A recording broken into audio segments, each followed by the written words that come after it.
সিরিয়ার আকাশে আবারও ইসরায়েলি যুদ্ধবিমান, সীমান্তে ড্রোন আর কামান। গত জুলাই আগস্ট মাসেই অন্তত 6 বার বড় ধরনের হামলা চালিয়েছে ইসরায়েলি সেনারা।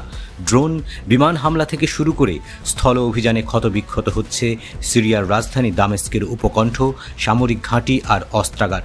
কিন্তু প্রশ্ন উঠছে, এত কিছু ঘটছে অথচ সিরিয়ার বর্তমান ক্ষমতাধর নেতা আবু মোহাম্মদ আল জুলানি কিংবা তুরস্কের প্রেসিডেন্ট রিসেপ তাইয়েপ এরদোয়ান কেউ জোরালো প্রতিবাদ করছে না কেন?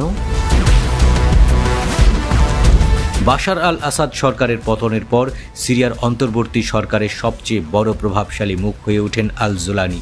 একসময়ে সন্ত্রাসী সংগঠন থেকে উঠে এসে এখন তিনি দেশ চালাচ্ছেন, কিন্তু ইসরায়েলি আগ্রাসনের মুখে তার নীরবতায় বেশি চোখে পড়ছে।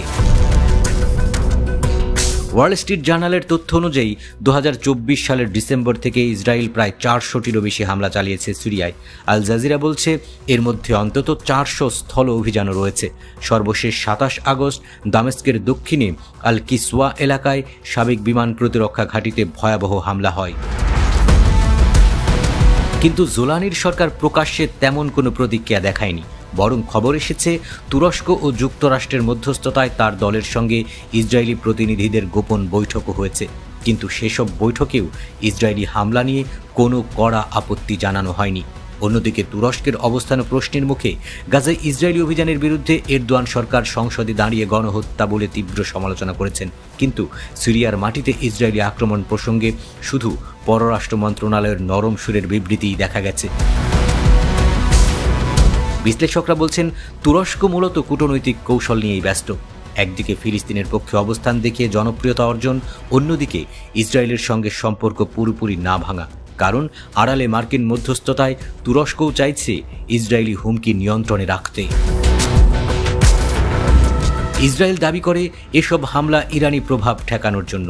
অস্ত্র মজুদাগার ধ্বংস কিংবা সীমান্তে প্রতিরক্ষামূলক ব্যবস্থা করার অজুহাতও সামনে আনা হয়, কিন্তু বাস্তবে তারা গোলান মালভূমি দখল শক্তিশালী করছে। সোয়াইদা ও উত্তর পূর্ব সিরিয়ার কুর্দি এলাকায় অস্থিরতা উস্কে দিচ্ছে। রয়টার্স জানায়, ইসরায়েলি মন্ত্রীরা খোলাখুলি বলছেন দক্ষিণ সিরিয়ায় প্রতিরক্ষামূলক অঞ্চল তৈরি করাই মূল লক্ষ্য, অর্থাৎ সীমান্ত নিরাপত্তার নামে সিরিয়ার ভেতরে গভীরভাবে প্রভাব বিস্তার করা। মার্কিন কূটনীতিক টম ব্যারাক একদিকে আঙ্কারায় রাষ্ট্রদূত, অন্যদিকে সিরিয়া ফাইলের বিশেষ দূত। প্রকাশ্যে তিনি শান্তি ও সমাধানের কথা বলেন, কিন্তু বাস্তবে ইসরায়েলের হামলা ঢাকতে ব্যস্ত। লেবানন পর্যন্ত গিয়ে হিজবুল্লাহ নিরস্ত্রীকরণের চাপ দিচ্ছেন। এমনকি 1974 সালের গোলান মালভূমি বিষয়ক চুক্তিও ইসরায়েল এখন কার্যত ভঙ্গ করেছে। সীমান্তে নতুন নিরাপত্তা বলয় তৈরি করছে, আর এই সব কিছুই জোলানির সরকার শুধু দেখে যাচ্ছে। তাহলে প্রশ্ন, কেন এই নীরবতা? বিশেষজ্ঞরা বলছেন, সিরিয়ার সেনা ও নিরাপত্তা কাঠামো এখন ভেঙে পড়া। আসাদের পতনের পর দেশ পুনর্গঠনই এখন বড় চ্যালেঞ্জ। সীমিত সামরিক শক্তি দিয়ে ইসরায়েলের মোকাবিলা সম্ভব নয়। অন্যদিকে নতুন সেনা ও গোয়েন্দা ব্যবস্থার বড় অংশ এখন তুর্কি উপদেষ্টাদের হাতে। ফলে রাজনৈতিক সদিচ্ছার অভাবই জোলানির চুপ করে থাকার আসল কারণ।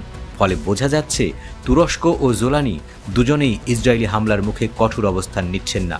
একদিকে প্রকাশ্যে কিছু সমালোচনা, অন্যদিকে আড়ালে নীরব সমঝোতা। আর সেই সুযোগে সিরিয়ার আকাশে প্রতিদিনই ভেসে উঠছে ইসরায়েলি ড্রোন, আকাশ কাঁপছে যুদ্ধবিমানের শব্দে।